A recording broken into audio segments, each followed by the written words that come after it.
নমস্কার, আমি বসন্ত খান চলে এসেছি সহজ শেয়ার বাজারের আরেকটি নতুন এপিসোড নিয়ে। প্রিয় বন্ধুরা, আশা করি সবাই ভালো আছেন এবং সুস্থ আছেন।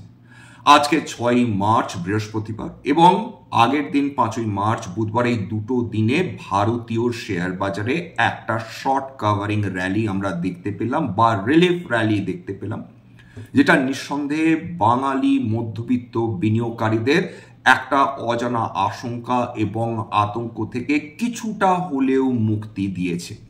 এর পেছনে বহু কারণ রয়েছে, সেগুলো ডেফিনেটলি আমরা আলোচনা করব। কিন্তু আজকের যেটা সুবিধে হলো যে নিফটি 22,500 ওপর কিন্তু বন্ধ হলো, যেটা ডেফিনেটলি মার্কেটকে একটা স্টেবিলিটি দেওয়ার জন্য আপাতকালীনভাবে যথেষ্ট। মার্কেট একসময় এইটা ভাবছিল যে হয়তো 22,000কেও ভেঙে আর কত না জানি নিচে নামবে, সেটা সৌভাগ্যবশত হয়নি এবং বিনিয়োগকারীরা একটু হাঁপ ছেড়ে বাঁচার সময়টুকু পেয়েছেন।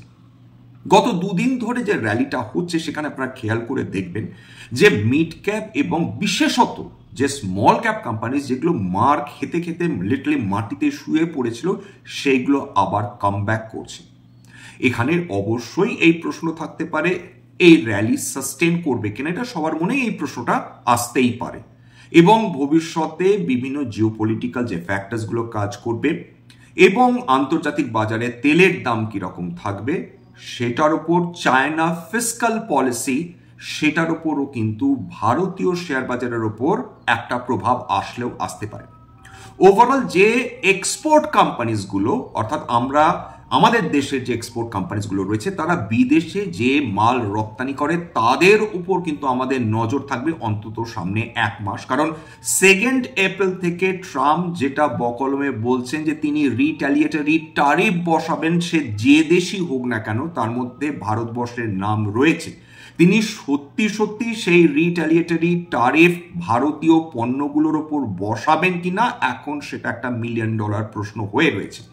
সেক্ষেত্রে ভারত যে আমেরিকাতে সবচেয়ে বেশি পণ্য যেটা পাঠায়, সেটা অবশ্যই ফার্মা, ইলেকট্রনিক্স, ইলেকট্রিক্যাল গুডস এবং অবশ্যই আইটি সার্ভিসেস এবং সফটওয়্যার।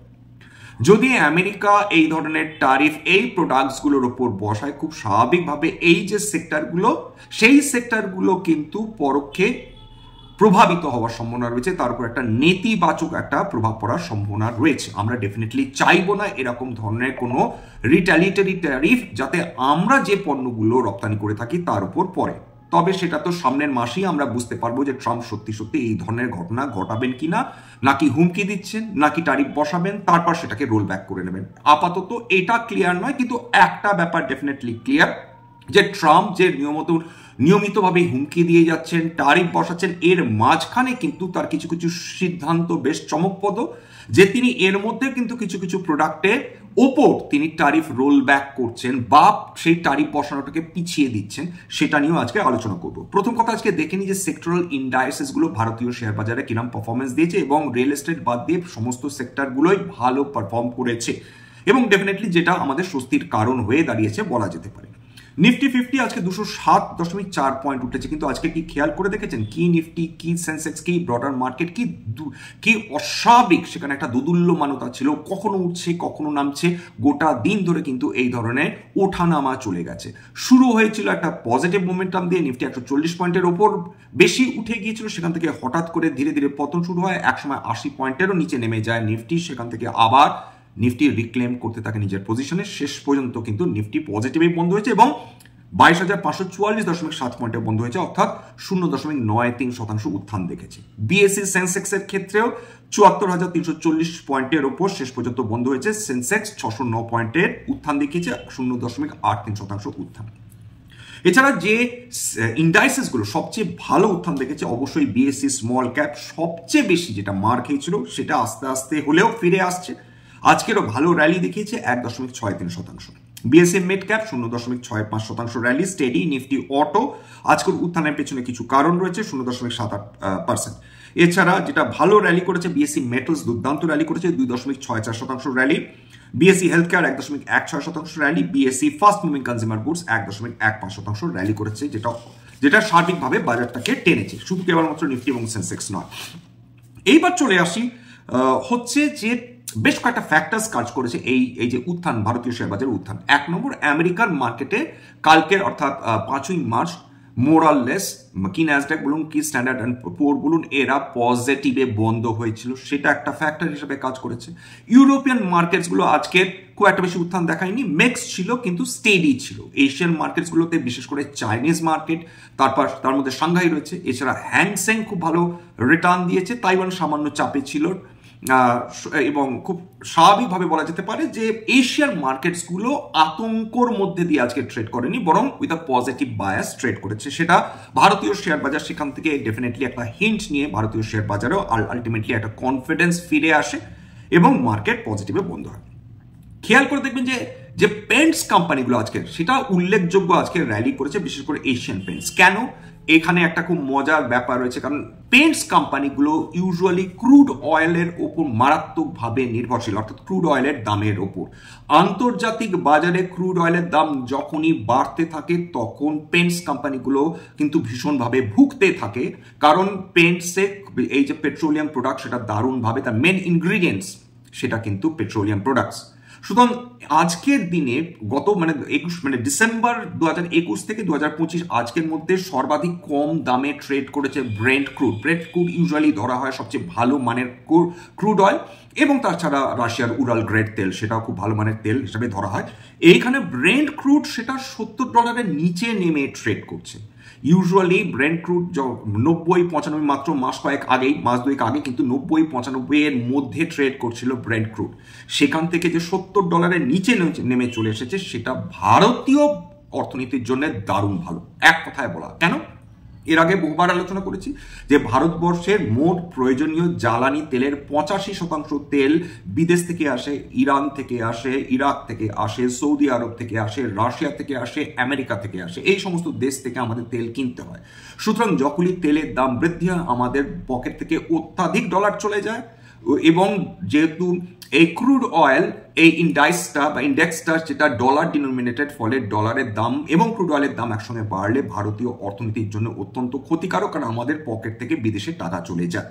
এই পেন্টস কোম্পানিগুলো এতদিন পর ফিরে এসেছে কারণ ক্রুড অয়েলের দাম সাংঘাতিকভাবে নিচে নেমে চলে এসেছে, যেটা অবশ্যই আমাদের পক্ষে ভালো, কারণ যখনই আন্তর্জাতিক বাজারে তেলের দাম বাড়ে স্বভাবতই যেহেতু আমরা আমদানি করে থাকি সেই জন্য আমাদের দেশে মূল্য বৃদ্ধি হওয়ার সম্ভাবনাটা বেশি তৈরি হয় আন্তর্জাতিক বাজারে বেশি তেলের দাম হওয়ার ফলে।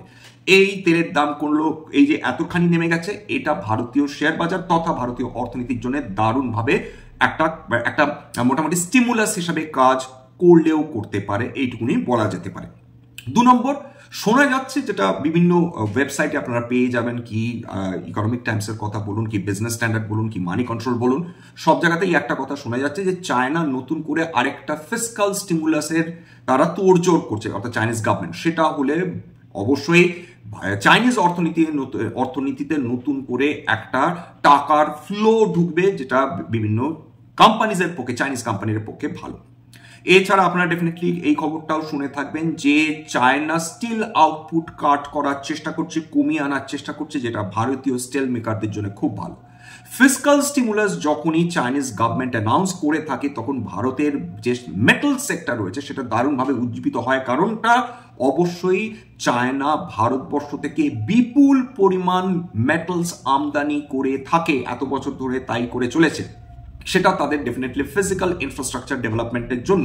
সুতরাং যখনই চাইনিজ গভর্নমেন্ট ফিসকাল স্টিমুলাসের কথা ঘোষণা করে তখন আমাদের মেটাল সেক্টর, যেগুলো চায়নাতে বিপুল পরিমাণ মেটালস তারা রপ্তানি করে থাকে, তারা কিন্তু দারুণভাবে উজ্জীবিত হয়। আজকেরও কিন্তু আপনারা মেটাল সেক্টরে দেখেছেন যে বিশেষ করে বিএসসি মেটালস 2.64% উত্থান দেখেছে, এবং বিভিন্ন যে মেটাল স্টকসগুলো রয়েছে সেখানে দারুণ উত্থান এসেছে।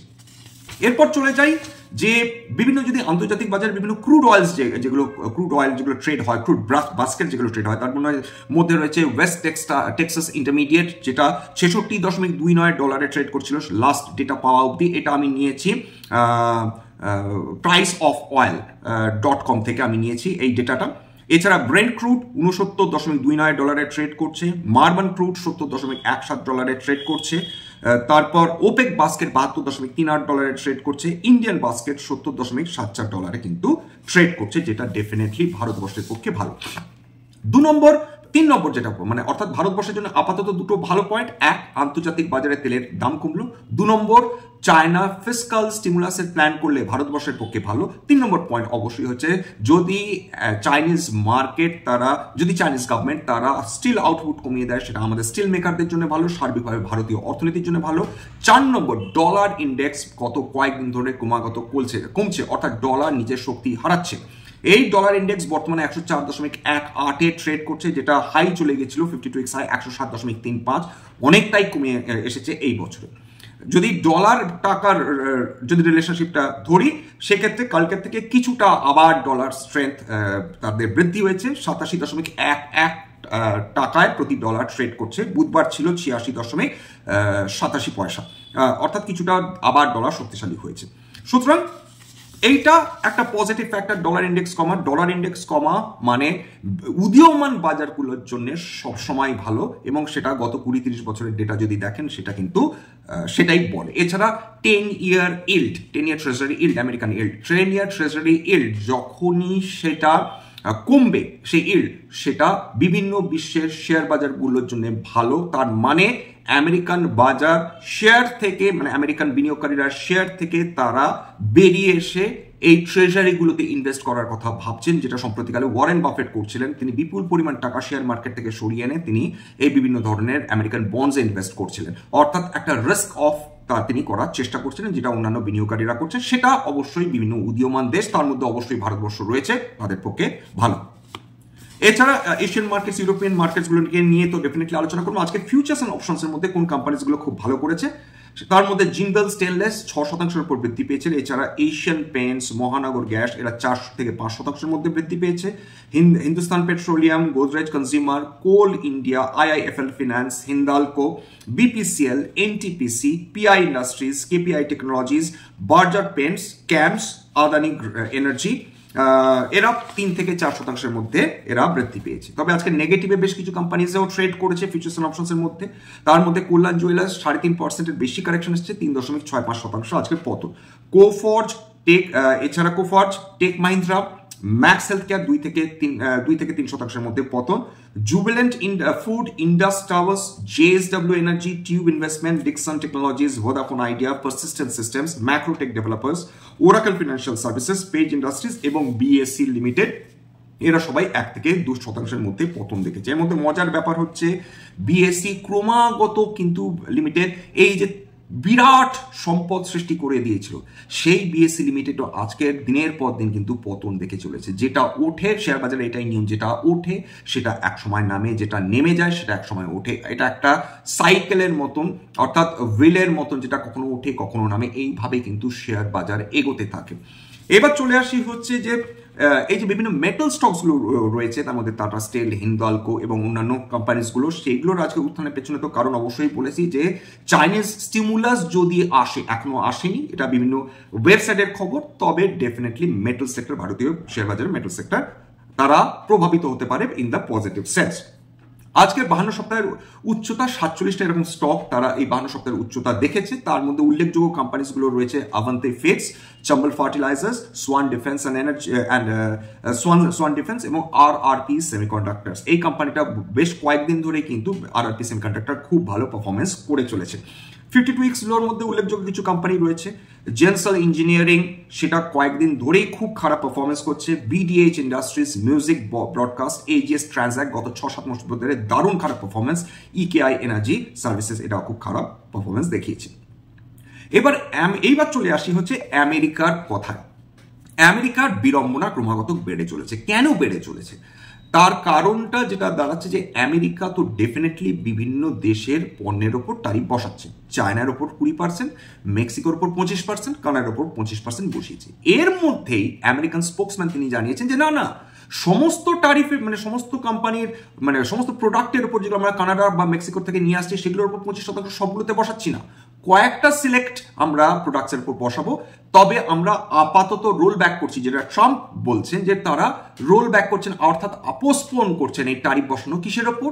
যে আমেরিকান যে অটো মেকার্স গুলো রয়েছে, যেমন হচ্ছে যেটাকে বলা যেতে পারে হচ্ছে জেনারেল ইলেকট্রিক, টেসলা, এই কোম্পানিজগুলো যারা চায়না বা যেটা মেক্সিকো বা কানাডা থেকে তারা ইম্পোর্ট করে তাদের মানে যেটাকে বলে কাঁচা মাল বা অটো অ্যান্সিলিয়ারিজ নিজের কার মেকিং এর জন্য, মানে অটো প্রোডাকশনের জন্য, সেইটার ওপর আপাতত ট্যারিফ তারা বসাচ্ছেন না। মানে তারা 1 মাস পর থেকে তারা ট্যারিফ নিয়ে ভাববেন। এর ফলে কি হচ্ছে, আমেরিকান অটো মেকার্সরা খুব স্বাভাবিকভাবে র্যালি করেছে, কারণ যদি ট্যারিফ বসে তাদের যারা যে প্রোডাক্টগুলো তারা ইম্পোর্ট করছে, খুব স্বাভাবিকভাবে তাদের গাড়ির দাম আরও বৃদ্ধি পাবে। এবং 25% ট্যারিফ বসানোর মুখের কথা নয়, এবং গাড়িগুলো যদি দাম বৃদ্ধি হয় সেক্ষেত্রে তাদের সেলস যে অ্যাফেক্টেড হবে, বিশেষ করে আমেরিকার যারা ক্রেতা তারা এত বেশি দাম দিয়ে কি আমেরিকার গাড়িগুলো কিনবেন। এছাড়া আরেকটা যেটা ব্যাপার ভারতীয় মানে কোম্পানিজগুলোর ক্ষেত্রে, বিশেষ করে ফার্মা কোম্পানিজগুলোর ক্ষেত্রে যেটা আমরা আশা করতে পারি, যে দেখুন অলরেডি আমেরিকাতে যে খরচ মানে ওষুধপত্র বা ডাক্তার বা হসপিটালস যাই বলুন না কারণ, সেটা মেডিকেল ইন্স্যুরেন্স ছাড়া লিটারালি ইম্পসিবল এক পা চলা। সেই জায়গায় যদি নতুন করে ফার্মা কোম্পানিগুলোর প্রোডাক্টসের ওপর যদি একটা হাই ট্যারিফ বসে, সেক্ষেত্রে ভারতবর্ষ যতটা না বিপদে পড়বে তার থেকে অনেক অনেক বেশি পড়বে আমেরিকান জনগণ। অলরেডি নানা ধরনের বিক্ষোভ শুরু হয়ে গিয়েছে আমেরিকাতে ট্রাম্পের এগেনস্টে, কারণ তার অদ্ভুত এই আচরণ, অদ্ভুত এই পলিসিস, একবার একটা কথা বলছেন সেখানে রোল ব্যাক করছেন। অর্থাৎ ট্রাম্প নিজেও জানেন যে এই পলিসি নিয়ে আমেরিকা গোটা বিশ্বে এক ঘরে হয়ে যাচ্ছে। লিটারালি ইউরোপীয় ইউনিয়ন তারা চায়নার দিকে আকর্ষিত হবে। ভারতবর্ষ যদি দেখে আমেরিকা থেকে অত্যাধিক দাম বা তাদের আমাদের এক্সপোর্ট যদি এফেক্টেড হয়, স্বাভাবিকভাবে ভারতবর্ষ এমন কোনো দেশ দেখবে যেখানে এই ধরনের এই বাণিজ্য যুদ্ধের মধ্যে তাদের পড়তে হবে না, যেখানে তারা কম দামে ভালো মাল পাবে, সেখান থেকে তারা জিনিসপত্র নিয়ে আসবে। আমেরিকার ওপর এখন ভারতবর্ষর আদৌ আর সেই অর্থের ডিপেন্ডেন্ট নয়, বিশেষ করে প্রোডাক্টস ইম্পোর্টের ক্ষেত্রে। এখন বহু দেশ চলে এসেছে, ইউরোপ রয়েছে তাদের উন্নত টেকনোলজি নিয়ে, এটা আসার কথা না, কিন্তু যেটা ঘটনা, যেটা বাস্তব, সেটা নিয়ে কিন্তু আমরা আলোচনা করছি। এবার আজকে দেখে নিই যে কোন কোম্পানিজগুলো আজকের মোরলেস খুব ভালো উত্থান দেখেছে, সর্বাধিক উত্থান দেখেছে আজকের। এর মধ্যে ক্যাপিটাল ট্রাস্ট আজকে upper circuit 19.99%, Crest Ventures 18.88%, Kirloskar Electric 14.75%, ভেন্ড ইন্ডিয়া 14.21%, হুজুর মাল্টি প্রজেক্ট 13.64% উত্থান, 20 মাইক্রন্স 12.65% উত্থান। এছাড়া চেন্নাই সিপিসিএল সেটা 11.69% উত্থান। এছাড়া রয়েছে নিওজেন কেমিক্যালস 10.64% উত্থান। ক্যাস্ট্রল ইন্ডিয়া বহুদিন পরে এই স্টকে উত্থান দেখা গেল, 10.59% উত্থান। পরাগ মিল্ক প্রোডাক্টস 9.4% উত্থান। জিন্দাল স 9.16% উত্থান। এছাড়া চমনলাল সিটি এক্সপোর্টস 8.75% উত্থান। ইলান্টাস বেক 8.1% উত্থান। এবার ট্রাম্পের যে খবরটা আমি পেয়েছি সেটা হচ্ছে কিং 5 সিয়াটল বলে একটি ইউটিউব চ্যানেল থেকে। যাক, এখানে শেষ করব। এইটুকুনি আপাতত বলা যেতে পারে যে একটা মোরাললেস একটা স্টেবিলিটি পাওয়া গিয়েছে। ওভারসোল্ড পজিশনে ভারতীয় শেয়ার বাজার চলে গিয়েছিল, আজ না কাল, কাল না পরশু তারা ফিরে আসতে বাধ্য ছিল, সেটাই আমরা দেখেছি। ভবিষ্যতে কি হবে সেটা তো পরের ব্যাপার, কিন্তু আপাতত মার্কেট স্টেবিলাইজ করলো, 20,000-কে রেসপেক্ট 22,000-কে রেসপেক্ট করলো। এটা একদিক থেকে ভারতীয় বাজারের পক্ষে কিছুটা আশার কথা তো ডেফিনেটলি বটে, বিনিয়োগকারীদের ক্ষেত্রেও কিছুটা আশার কথা বটে। এক্ষেত্রে আরেকটা যেটা পজিটিভ টার্ন আরাউন্ডের জন্য ভারতীয় বিনিয়োগকারী অপেক্ষা করছেন যে এফআইআইসরা কবে সেলিং বিক্রি করবে, মানে বন্ধ করবে। যখন এফআইআইসরা সেলিং বন্ধ করবে, যদি দেখা যায় নেট পারচেজ তারা করেছে, বিনিয়োগকারীদের কিন্তু ভরসা ভারতীয় শেয়ার বাজারের প্রতি আরো বেড়ে যাওয়ার সম্ভাবনা রয়েছে। এখানেই শেষ করছি। স্ট্যান্ডার্ড ডিসক্লোজার, যে কোম্পানিজগুলো নিয়ে আলোচনা করলাম, হতে পারে তার মধ্যে কয়েকটা কোম্পানিতে আমার বা আমার পরিবারের বিনিয়োগ থাকলেও থাকতে পারে। ভবিষ্যতে আমরা যদি নতুন করে কিনি বা বিক্রি করি, তাহলে কিন্তু আগাম বিজ্ঞপ্তি দিয়ে কিনতে বা বিক্রি করতে পারবো না। স্ট্যান্ডার্ড ডিসক্লেমার, এটা কেবলমাত্র একটা এডুকেশনাল চ্যানেল, বাঙালি ভাই বোনদের এডুকেশনাল অ্যাওয়ারনেস বৃদ্ধির জন্য এখানে কোনো ধরনের কোনো শেয়ারের রিকমেন্ডেশন, সাজেশন, অ্যাডভাইস ইনফ্লুয়েন্স করা হয় না। আমার কথা শুনে যদি কোনো শেয়ারের ব্যাপারে আপনারা বাই সেল সিদ্ধান্ত নেন, সেক্ষেত্রে ক্ষতির মুখোমুখি হতে পারেন। সুতরাং সবসময় একজন সেবি রেজিস্টার্ড ইনভেস্টমেন্ট অ্যাডভাইজারের পরামর্শ নেওয়ার চেষ্টা করবেন। সেক্ষেত্রে আপনারা উপকৃত হলেও হতে পারেন, অথবা নিজের ডিউ ডিলিজেন্স করার চেষ্টা করবেন। এছাড়া যে কোম্পানিজগুলো নিয়ে আলোচনা করলাম কেবলমাত্র ফর নিউজ, কি ঘটছে এবং অ্যাজ ইলাস্ট্রেশন পারপাস। সবার শেষে যেটা বলি, যদি এই ধরনের এপিসোডস আপনাদের ভালো লাগে, প্লিজ একটা লাইক দেবেন, প্লিজ সাবস্ক্রাইব করবেন, এবং যদি সত্যি মনে হয় আমাদের বাঙালি ভাই বোন এর ফলে উপকৃত হবে, ফিনান্সিয়ালি তারা নিজেদের উন্নতি সাধন করা সম্ভব, তাদের পক্ষে সম্ভব হবে, প্লিজ নিজের গ্রুপে শেয়ার করে দেবেন। নমস্কার।